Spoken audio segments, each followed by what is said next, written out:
Таинственное исчезновение еще одного диктатора. Правитель не реагирует на очевидные вызовы. Ни видеообращений, ни заявлений. Что это? Страх, болезнь или что-то еще? Задержан еще один танкер. Капитан наказан. К погоне за теневым флотом России присоединился новый игрок. Еще вчера его считали союзником Кремля. Впервые за четверть века НАСА досрочно забирает экипаж с МКС. Американцы бегут из космоса, кричат прокремлевские СМИ. Каковы настоящие причины и кого эвакуируют, кроме американцев?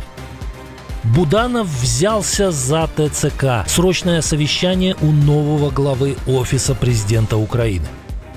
Эффект домино. Вчерашние союзники Мадуро идут на поклон к Вашингтону. СМИ узнали о тайных переговорах, а Трамп сообщил, кого из президентов вызвал на ковер.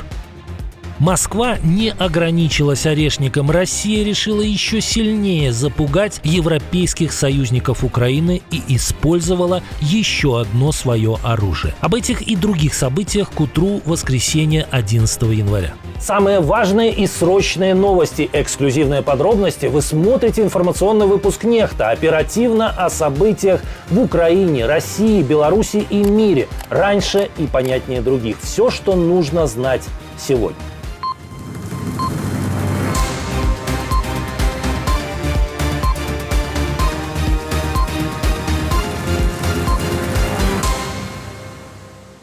Мадуро похитили из спальни в Иране. Идет восстание. Американские спецназовцы берут на абортаж российские танкеры. А где реакция господина Путина? Нет не только специальных обращений, угроз, но даже хоть какого-нибудь комментария. Руководитель России не показывается уже несколько дней. Союзника Москвы американцы выкрали 3 января. И как ответил Путин? 5 января, если, конечно, мы верим пресс-службе Кремля, он позвонил Игорю Степаненко. Но это не генерал, а мальчик. Ты сегодня был на подводной лодке, да? Ну да, был. Ну, интересно же, здорово. Причем кремлевский пул снял школьника, но забыл записать видео своего начальника и дал только голос. Потом Путин, если это не так называемая консерва, появляется в церкви, усердно молится в окружении офицеров и исчезает еще на полнедели. И до сих пор от этого вершителя судеб ни слуху, ни духу. Куда пропал завоеватель? Делитесь версиями. А тем временем к охоте на российский теневой флот присоединилась неожиданная страна. Грузинская береговая охрана остановила в Черном море судно под названием «Каминеро» под флагом Панамы. Причина – нарушение правил судоходства в территориальных водах. Как отмечает Тбилиси Лайф, раньше танкер ходил под флагом России. Капитана оштрафовали, правда, на символическую для такого судна сумму – около $5500. После оплаты кораблю разрешили продолжить путь. Симптоматично, что к преследованию теневого флота России присоединилась Грузия, чьи власти давно ориентируются на Кремль. Возможно, Вашингтона они опасаются больше, чем Москвы.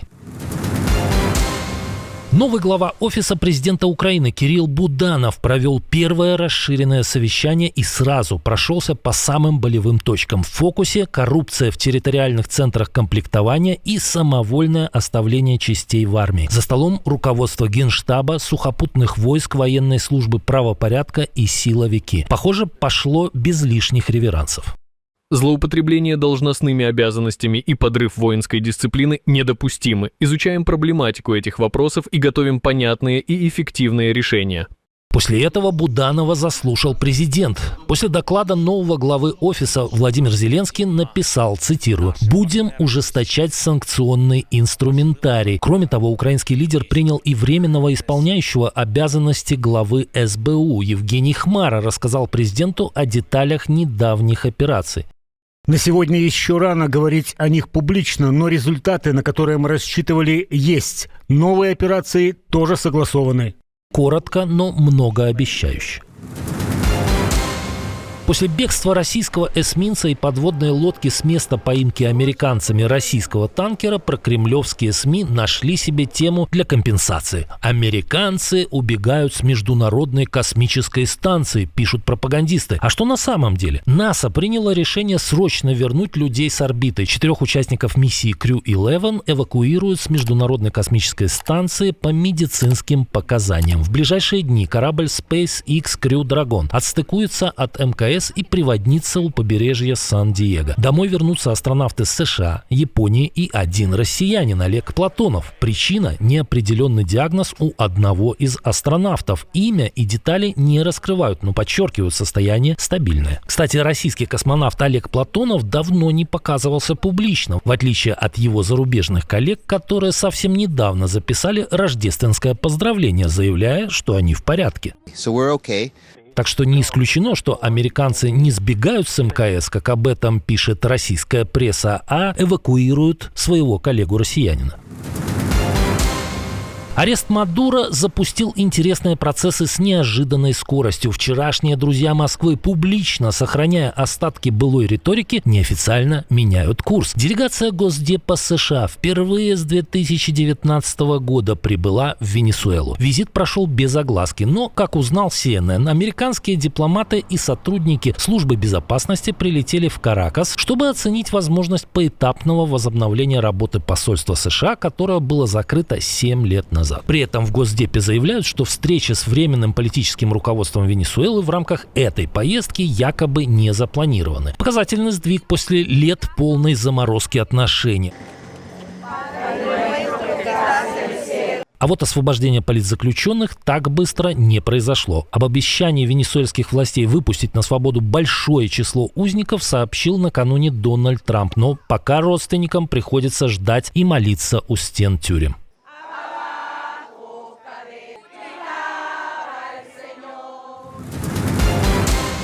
Повлияла поимка Мадуро и на главу государства, который был его союзником и еще недавно гнул свою линию, но теперь президент США вызывает его на ковер. Я с нетерпением жду встречи с Густаво Петро, президентом Колумбии, в Белом доме в первую неделю февраля. Я уверен, что это будет очень полезно для Колумбии и Соединенных Штатов, однако поток кокаина и других наркотиков в США должен быть остановлен. Разговор вряд ли будет мягким. Трамп не раз называл Колумбию больной страной, а ее руководство обвинял в производстве кокаина. А Петро критиковал политику президента США и на диалог идти не хотел. Но арест соседнего диктатора, похоже, убедил сеньора президента в необходимости добровольного визита в Белый дом.